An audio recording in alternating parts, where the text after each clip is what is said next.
वळूयात पुढच्या आणखी एक महत्त्वाच्या बातमीकडे। मुंडवा जमीन व्यवहार प्रकरणी अजित पवारांनी आता आपली बाजू जी आहे ती मांडलेली आहे। अधिकाऱ्यांनी यावेळी नकार द्यायला पाहिजे होता। अजित पवारांनी अनौपचारिक गप्पांमध्ये एक महत्त्वाचं वक्तव्य केलंय।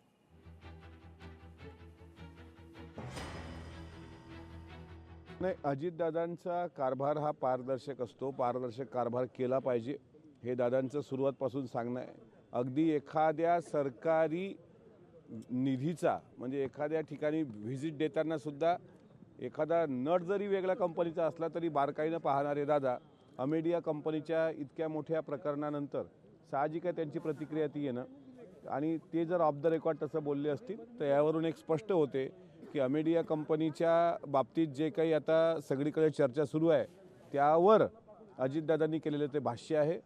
चौकशी समितीच्या अंती जो कोणी चौकशीत दोषी असेल त्यावर सुद्धा कारवाई होईल असं सुद्धा दादांनी मागे सूतोवाच केलं होतं। त्यामुळे दादांच्या निर्णय क्षमतेला आणि दादाच्या पारदर्शक कारभाराला कोणी चॅलेंज करू शकत नाही।